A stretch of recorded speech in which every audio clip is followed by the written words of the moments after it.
Hello everyone, दृष्टि के teaching exam YouTube channel में एक बार फिर से आपका स्वागत है। मैं हूं गीतांजलि। जैसा कि आप सभी जानते हैं कि हम यहाँ पर भूगोल विषय के पाठ्यक्रम पर आधारित, किसके पाठ्यक्रम पर आधारित, नेट जेआरएफ के, ध्यान रखें, यूजीसी नेट जो एग्जाम कंडक्ट कराती है उसमें भूगोल विषय के पाठ्यक्रम पर आधारित कुछ खास टॉपिक को यहाँ लेकर आते हैं और उन टॉपिक्स के बारे में यहाँ चर्चा करते हैं। हम उन खास टॉपिक के कंसेप्ट को समझने की कोशिश करते हैं। क्यों कोशिश करते हैं? क्योंकि हम जानते हैं कि जब हम इस एग्जाम को देंगे तो कहीं ना कहीं किसी भी प्रश्न को डील करने के लिए जरूरी क्या है कि आप पाठ्यक्रम में जितने भी टॉपिक हैं, जो जो चीजें शामिल की गई हैं, उन टॉपिक्स के बारे में जानें, उन टॉपिक्स के कंसेप्ट को ठीक से समझें। जब आप उसके कंसेप्ट को ठीक से जानते होंगे तो आप प्रश्नों को आसानी से हल कर पाएंगे, ठीक है। और यह जो हम कोशिश कर रहे हैं, जिसके अंतर्गत हम इन टॉपिक्स को समझने की कोशिश कर रहे हैं, वह एक खास सीरीज है जिसका नाम है ज्योग्राफी कंसेप्ट टॉक। यानी हम ज्योग्राफी कंसेप्ट टॉक के अंतर्गत ही इन खास विषयों को, खासकर इन खास टॉपिक को लेकर आते हैं और इसी के अंतर्गत हम इनके बारे में चर्चा करते हैं। तो यदि आप आपके पाठ्यक्रम के किसी भी टॉपिक के बारे में जानना चाहते हैं, जो लगता है आपको कि आपको जानना है, इंपॉर्टेंट है, तो आप यूट्यूब चैनल पर विजिट कर सकते हैं इसी पर, और भी जो इससे रिलेटेड वीडियोस हैं वो आप देख सकते हैं, ठीक है। चलिए आज के टॉपिक की तरफ आगे बढ़ते हैं और देखते हैं कि आखिर आज हम किस खास टॉपिक पर चर्चा करने वाले हैं। दरअसल आज का जो हमारा टॉपिक है वह काफी इंपॉर्टेंट टॉपिक है भूगोल के लिहाज से, जो भौगोलिक चिंतन है, जिसके बारे में हमने हमारी प्रीवियस वीडियोस में चर्चा भी की है, जिसमें हमने कांट के भौगोलिक चिंतन के बारे में चर्चा की थी कि आखिर भौगोलिक चिंतन में कांट का क्या योगदान है। तो आज हम किसके बारे में चर्चा करेंगे? हम चर्चा करेंगे आज डार्विन के बारे में। यानी भौगोलिक चिंतन पर डार्विन का क्या सहयोग रहा है, डार्विन का क्या प्रभाव रहा है, आज हम इसे देखेंगे। भौगोलिक चिंतन में भी ध्यान रखें, क्योंकि भूगोल में भी अपने आप में कई शाखाएं हैं, तो हम भौतिक भूगोल के संदर्भ में समझेंगे, जियोमॉर्फोलॉजी के संदर्भ में समझेंगे, हम समझेंगे मानव भूगोल के अंतर्गत कौन कौन सी चीजें देखी गई हैं, वे कौन से क्षेत्र हैं जहां जो डार्विनवाद से प्रभावित हुए हैं, या डार्विन की संकल्पना के बाद मानव भूगोल में क्या परिवर्तन देखने को मिला है हमें। इसके बाद हम समझेंगे राजनीतिक भूगोल को लेकर क्या परिवर्तन देखने को मिला है, और अंततः सांस्कृतिक भूगोल में क्या परिवर्तन देखने को मिला है। किस पर? ध्यान रखें, डार्विन का जो विकासवादी सिद्धांत है, क्योंकि हम सभी जानते हैं कि डार्विन ने एक अपना सिद्धांत प्रतिपादित किया है और वह सिद्धांत काफी फेमस रहा है, जिसे डार्विन का विकासवादी सिद्धांत कहा जाता है, जिसके अंतर्गत डार्विन ने क्या कहा है कि जो जीव जंतु या जो प्राणी सबसे फिट होगा या जो वातावरण के साथ अनुकूलन करने में सबसे ज्यादा प्रभावित होगा, सबसे ज्यादा प्रभावी होगा, वही जीव आगे जीवित रहेगा। यानी सर्वाइवल ऑफ द फिटेस्ट की जो कल्पना की है वह किसने की थी? डार्विन ने ही की थी, और इसके बारे में डार्विन ने ही चर्चा की है। जिसे डार्विन क्या कहते हैं? डार्विन इसे कहते हैं प्राकृतिक चयन का सिद्धांत। यानी कोई भी स्पीसीज या कोई भी प्राणी जिसे प्रकृति चयन कर रही है, यानी वह प्रकृति के हिसाब से अपने आप को अनुकूलित कर रहा है, वातावरण के हिसाब से वह प्राणी अपने आप को अनुकूलित कर रहा है, तो इस विकास क्रम में वह आगे जीवित रहेगा और विकास करता रहेगा। लेकिन अपेक्षाकृत जो प्राणी निकृष्ट होंगे या जो वातावरण के अनुकूल अपने आप को अनुकूलित नहीं कर सकेंगे, वे प्राणी खत्म हो जाएंगे, ठीक है। और इसे ही इन्होंने विकासवादी अवधारणा के तौर पर स्वीकार किया। तो आखिर जो डार्विन का विकासवादी सिद्धांत है, यह भूगोल के लिहाज से या भौगोलिक चिंतन के लिहाज से कैसे महत्वपूर्ण है, इसे आज हम यहाँ समझने की कोशिश करेंगे। सबसे पहले बात करते हैं डार्विन के ही भौगोलिक चिंतन पर, डार्विन के प्रभाव को ध्यान रखें। इसे हम किस स्वरूप में देखेंगे? इसे हम देखेंगे impact of Darwinian theory on geographical thoughts, ठीक है। भौगोलिक चिंतन पर डार्विन का प्रभाव। सबसे पहले बात करते हैं डार्विन के जन्म के संदर्भ में और डार्विन के बारे में कि आखिर ये कौन है। तो ध्यान रखिएगा, डार्विन ने दरअसल जीव जंतुओं के विकास क्रम को लेकर, जीव जंतुओं के आसपास के क्षेत्र में वातावरण के साथ वो किस तरीके से आगे बढ़ते हैं, किस तरीके से वातावरण के साथ इनका सामंजस्य होता है, विभिन्न शाखाओं के वर्गीकरण को लेकर, मृदा या कृषि में केंचुआ किस प्रकार सहायक है इसे लेकर, प्रवाल भित्तियों को लेकर, जो बैरियर रीफ्स हैं आसपास पाए जाते हैं, जो एटॉल्स हैं, इन्हें लेकर इन्होंने काफी अध्ययन किए हैं और इन्हीं अध्ययनों के लिए इन्हें जाना जाता है। खासतौर पर जिस चीज के लिए इन्हें जाना जाता है वह है डार्विनवाद, या आप कह सकते हैं डार्विन का विकासवादी सिद्धांत, जिसके अंतर्गत इन्होंने क्या कहा, इन्होंने कहा कि हर स्पीसीज या हर जीव जंतु नेचुरल सिलेक्शन के माध्यम से आगे जीवित रहता है, यानी प्रकृति के साथ वह किस तरीके से अनुकूलित होता है इसी पर डिपेंड करेगा कि कोई जीव कितना आगे तक विकास करेगा या कैसे जीवन जिएगा, ठीक है, कहां तक वह जिएगा। तो ध्यान रखिएगा, डार्विन के बारे में एक बात की, वह प्रकृतिवादी व्यक्ति थे, यानी वे प्रकृतिवादी थे और वर्ष 1809 में उनका जन्म हुआ था। तो ध्यान रखिएगा, ये इनसे जुड़ा हुआ कुछ खास तथ्य है। इंग्लैंड से संबंधित थे, यानी क्षेत्र के बारे में यदि पूछा जाए तो ये इंग्लैंड से संबंधित है। डार्विन के बारे में खास बात ये, चूंकि बचपन से ही जो प्रकृति है, प्रकृति के आसपास जो वातावरण है, जो जीव जंतु पाए जाते हैं, इन्हें जानने के लिए, इनके प्रति जानने के प्रति ज्यादा उत्सुक थे। इसी का परिणाम क्या हुआ कि यूरोप की इंग्लैंड के आसपास एक जहाज होती थी, जिसे कहा जाता था कि यह वह जहाज है जो पूरे विश्व के भ्रमण के लिए निकली हुई है। तो इसी का परिणाम था कि डार्विन को उस वैश्विक भ्रमण वाली जहाज में,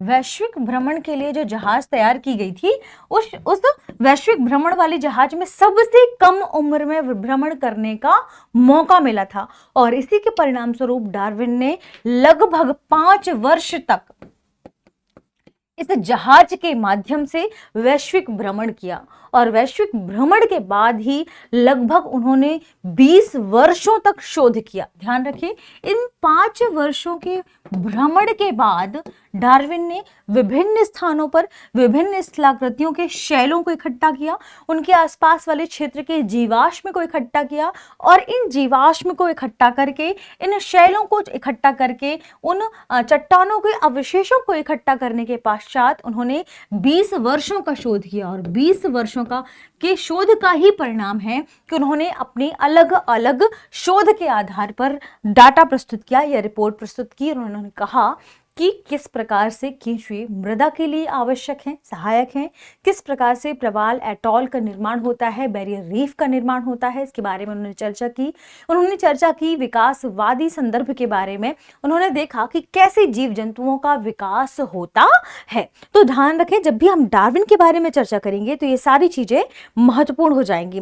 जो डार्विनवाद शब्द है, जो कंसेप्ट है इनका, यह इसी के बाद निकलकर सामने आया। अब खास बात, क्योंकि हमने देखा है कि हमारे प्रीवियस ईयर के क्वेश्चन में जब हमने डिस्कस किया था क्वेश्चन को, तो देखा था कि जो भौगोलिक चिंतन वाला चैप्टर है उससे लगातार प्रश्न पूछे गए हैं और ऐसे प्रश्नों में हो सकता है आपको कोई कथन लिखकर आ जाए और आपसे पूछा जाए कि यह कथन किसका है, या हो सकता है आपको पुस्तक लिखकर आ जाए कि आखिर यह पुस्तक किसकी है, किस वर्ष में प्रकाशित हुई थी।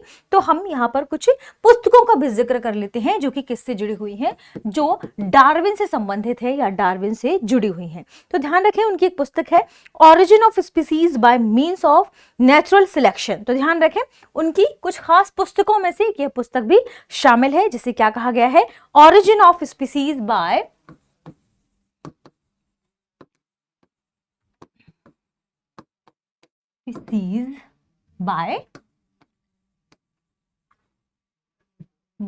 means of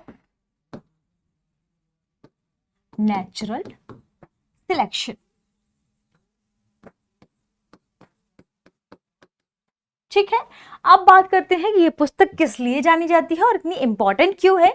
तो ध्यान रखिएगा, सबसे पहले तो आपको इस पुस्तक के बारे में यह पता होना चाहिए कि इसका प्रकाशन वर्ष कब का है, क्योंकि हो सकता है कि इससे भी प्रश्न फ्रेम किया जा सके या आपसे पूछ लिया जाए कि इस बुक का प्रकाशन किस वर्ष हुआ था। सही जोड़ी के मिलान में यह नाम लिखा हो बुक का और आपको सामने ईयर दिया हो। तो ध्यान रखें, 1819 1959 में इस वर्ष का, इस बुक का इन्होंने प्रकाशन किया था। यह बुक निकलकर सामने आई थी। ठीक है, अब बात करते हैं कि आखिर ये बुक या यह पुस्तक किससे जुड़ी हुई थी। ध्यान रखिए, यह पुस्तक जुड़ी हुई है प्रकृति, या कहें कि प्रकृति किस तरीके से वर्ण करती है, प्रकृति किस तरीके से चयन करती है या चयन करती है किन चीजों का, जीवों का, यानी प्राकृतिक सिलेक्शन द्वारा या नेचुरल सिलेक्शन द्वारा किसका, जीवों का या प्राणियों की उत्पत्ति, इसके बारे में यह बात करती है, पुस्तक बात करती है। तो इस पुस्तक के बारे में ध्यान रखें, 1859 में इस पुस्तक का प्रकाशन हुआ था। और यह पुस्तक किससे जुड़ी हुई है, तो यह भी ध्यान रखिएगा कि यह पुस्तक जुड़ी हुई है डार्विन से, क्योंकि हो सकता है डार्विन नाम न लिखा हो सकता है पुस्तक का नाम आ जाए और ईयर दिया हो और आपको बताना हो कि यह पुस्तक किस वर्ष में प्रकाशित हुई थी। इसके अलावा इन्होंने कुछ अन्य पुस्तकें भी लिखी हैं जिनमें, जो कि कई विषयों से संबंधित हैं। जैसे इन्होंने एक पुस्तक लिखी है जो यह बताती है कि कैसे जब आप जीव जंतुओं को अपने घर में रखते हैं, यानी अब आप मान लीजिए आपने चूहों को पाला, आपने बिल्लियों को पाला या आपने कुत्तों को अपने घर में रखा, तो इन पशुओं में और उन पशुओं में या उनके समान जो जाति के अन्य जीव जंतु हैं उनमें क्या अंतर आ जाता है, जो घर में निवास करते हैं और जो घर के बाहर निवास करते हैं। तो इससे जुड़ी हुई भी उन्होंने एक पुस्तक लिखी है जिसका नाम है variation in animals and plants under domestication. तो ध्यान रखिएगा, इन्होंने एक और पुस्तक लिखी है variation of animals and plants under domestication. घर के भीतर पलने वाले जानवरों और प्लांट्स या पौधों में कैसा वेरिएशन देखने को मिलता है।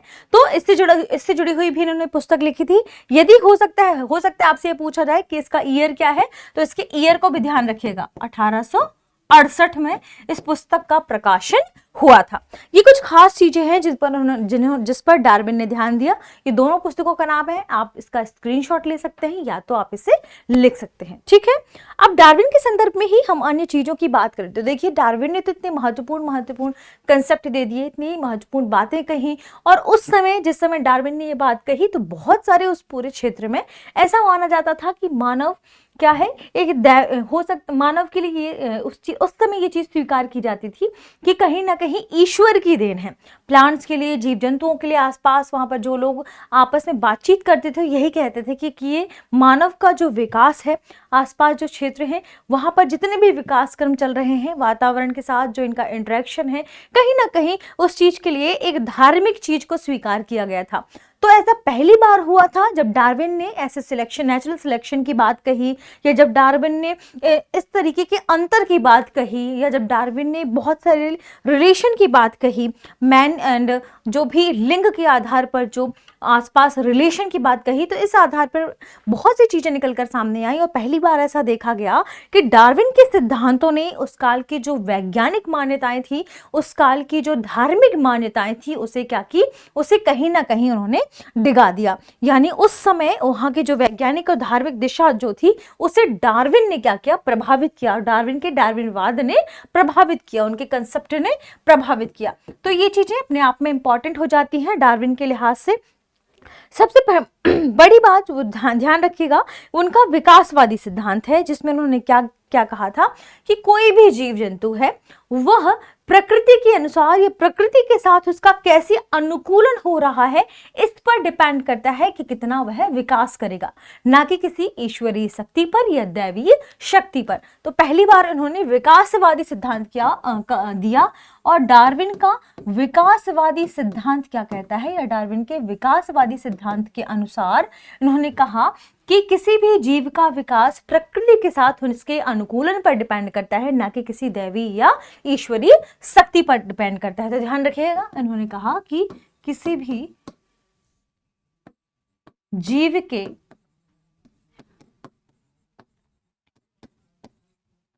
विकास का कारण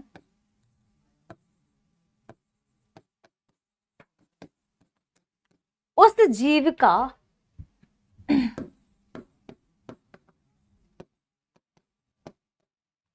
प्रकृति के साथ अनुकूलन है।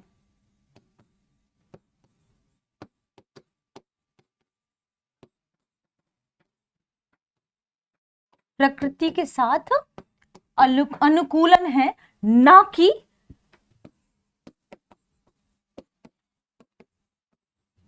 ईश्वरीय या दैवीय शक्ति।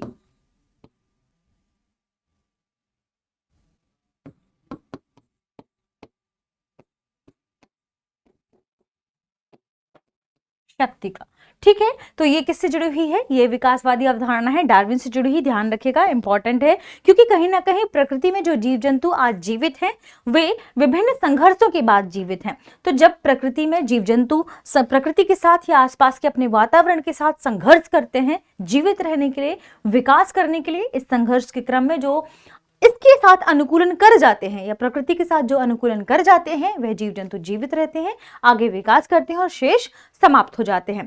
तो इस संदर्भ में इन्होंने यह भी कहा कि यह जो संघर्ष है यह 2 से 3 प्रकार से चलता है। कुछ सजातीय जीवों के बीच, यानी जब एक ही प्रजाति के जीव आपस में क्या करें, संघर्ष करें, तो या तो सजातीय ये जो संघर्ष है यह 3 प्रकार से होता है। सजातीय संघर्ष जिसके अंतर्गत एक ही जाति के जीव आपस में संघर्ष करते हैं, प्रकृति के साथ अनुकूलन करने की कोशिश करते हैं, या चूंकि हम सभी जानते हैं कि जब कोई प्राणी प्रकृति में जन्म लेता है तो जन्म लेने के साथ साथ उसे भोजन, पानी, वायु, इन सारी चीजों की आवश्यकता होती है, और लगातार यदि जीव जंतु आगे बढ़ते जाएंगे, इनकी संख्या में वृद्धि होती रहेगी, तो इनमें आपस में संघर्ष बढ़ेगा कि कौन ज्यादा अनुकूलन कर सकता है इन सभी संसाधनों के हिसाब से। तो जो ज्यादा अनुकूलन कर पाएगा वह जीवित रहेगा और विकास को प्राप्त करेगा। तो इसमें 3 तरीके से संघर्ष है। सजातीय संघर्ष यानी एक ही जाति के जो जीव जंतु हैं उनके बीच में भी संघर्ष हो। दूसरा है विजातीय संघर्ष, यानी अलग अलग जाति के या अलग अलग जो जीव हैं उनके बीच यदि संघर्ष हो रहा हो आगे। और तीसरा है वातावरण से जुड़ा हुआ संघर्ष या वातावरणीय संघर्ष।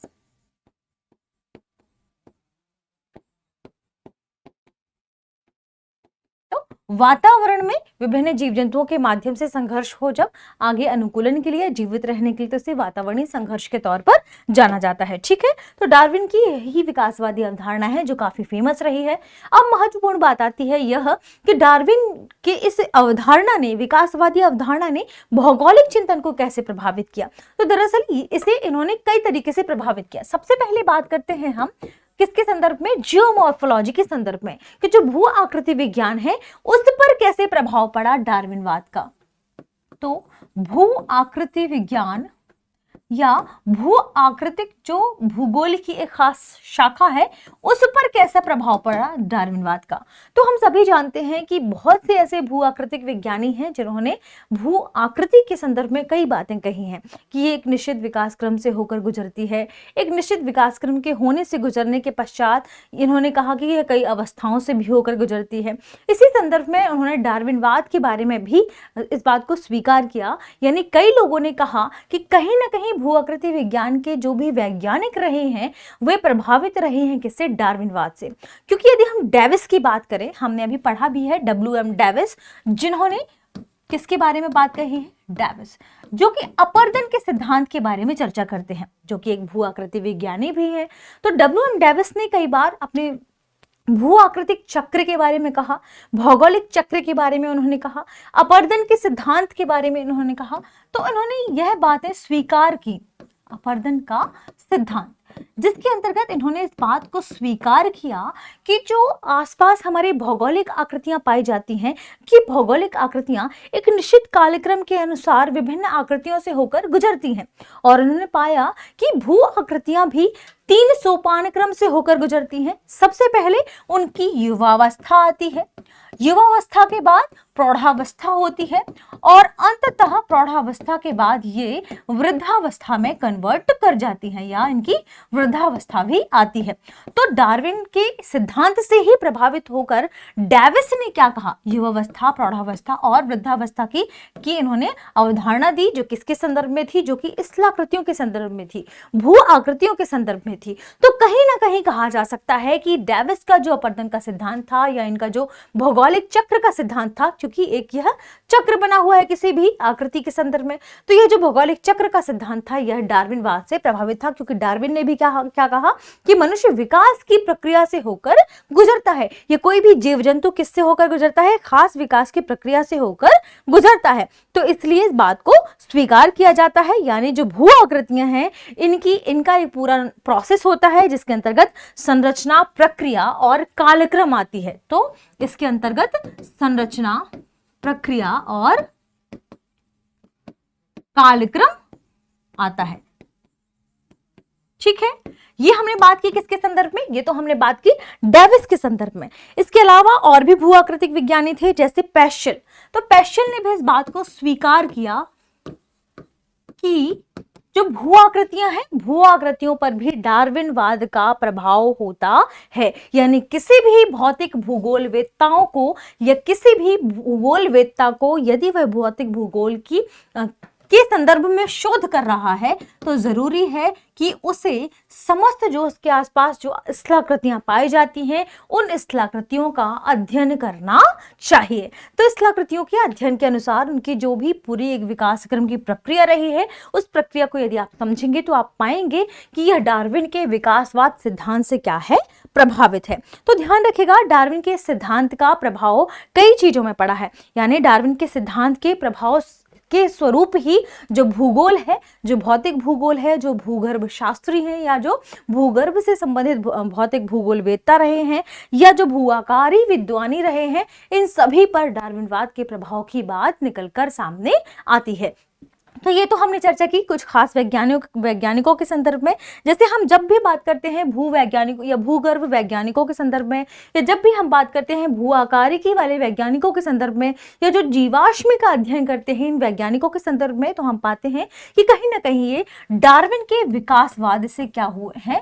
प्रभावित है। विकासवादी सिद्धांत से क्या है?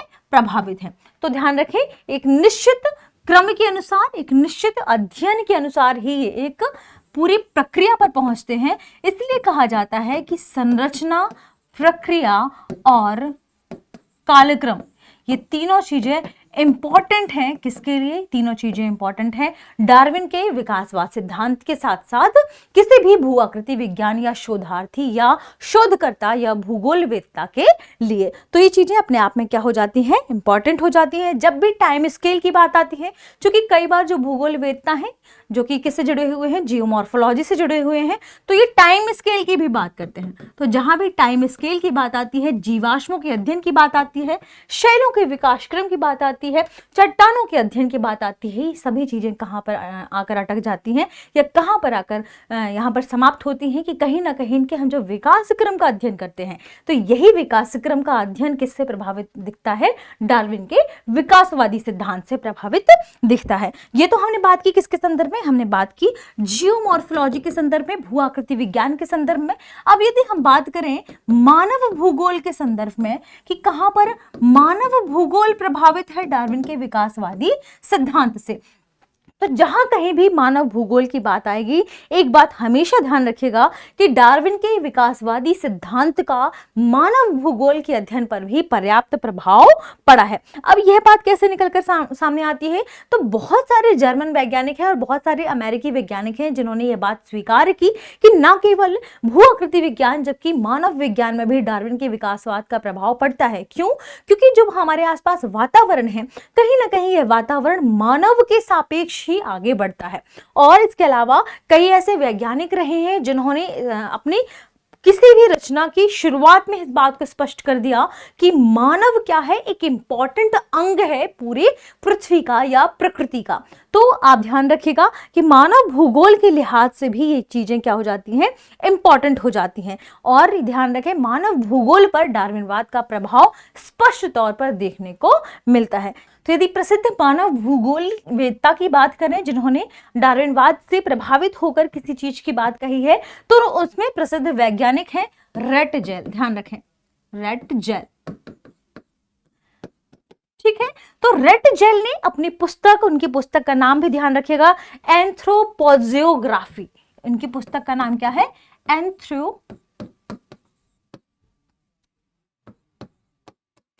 एंथ्रोपोजियोग्राफी। एंथ्रोपोजियोग्राफी में भी उन्होंने जो डार्विन का विकासवादी सिद्धांत है, इस बात को स्वीकार किया है और कहा है कि समान परिस्थितियों में, यानी कोई भी मान लीजिए जो परिस्थितियां हमारे सामने मौजूद है, इन समान परिस्थितियों में क्या होगा, आसपास जितने भी जीव जंतु होंगे वे समान जनजीवन पर जोर देंगे। यानी समान परिस्थितियां यदि प्राप्त होंगी तो जितने भी जीव जंतु हैं वे समान जनजीवन पर जोर देंगे, समान जीवन पर जोर देंगे, खासतौर पर यदि परिस्थितियां समान हो।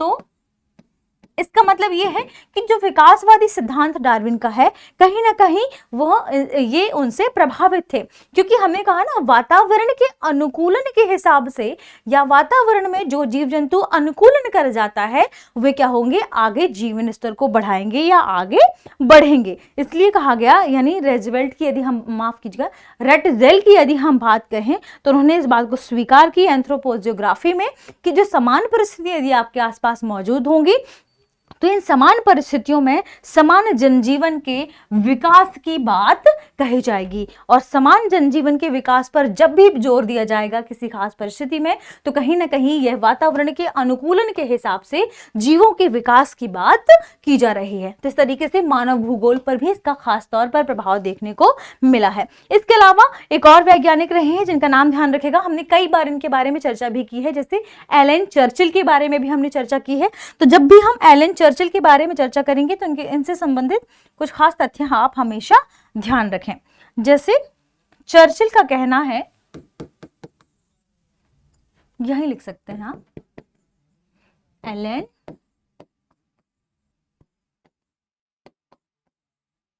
चर्चिल। एलन चर्चिल ने एक पुस्तक का लेखन किया है जिसका नाम है influence of geographic environment. Influence of geographic environment.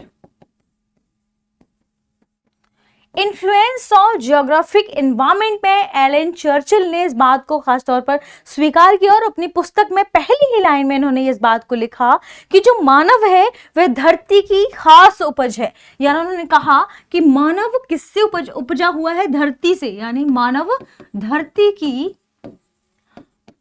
खास उपज है। यानी इन्होंने मानव को क्या माना, धरती से जुड़ा हुआ माना, वातावरण से जुड़ा हुआ माना। तो वातावरण के अनुकूलन के हिसाब से मानव का विकास होता है। इस बात को उन्होंने स्वीकार किया कि मानव किसकी उपज है, धरती की उपज है। यानी मानव भूगोल का जो डार्विनवाद का जो विकासवादी सिद्धांत है, इस बात को उन्होंने स्वीकार किया, इस पर प्रभाव इनको देखने को मिलता है। बात करें यदि हम राजनीतिक भूगोल पर प्रभाव की, क्योंकि राजनीतिक भूगोल भी भूगोल का ही हिस्सा है, तो राजनीतिक भूगोल कि यदि हम प्रभाव की बात करते हैं तो विकासवादी सिद्धांत की बात करें यदि डार्विन ने अपने विकासवादी सिद्धांत में कहा कि कोई भी जीव जंतु अपने जीवन के विकास के लिए वातावरण के साथ अनुकूलन करने की कोशिश करता है और संघर्ष करता है कि वह आगे जीवित रहे, जीवन जिए। ठीक इसी प्रकार से राष्ट्र भी संघर्ष करते हैं कि उनका विस्तार हो और उनका विकास हो। तो इसी तरीके से जो राजनीतिक भूगोल की संकल्पना है वह कहीं ना कहीं डार्विन के विकासवादी सिद्धांत से प्रेरित मानी जाती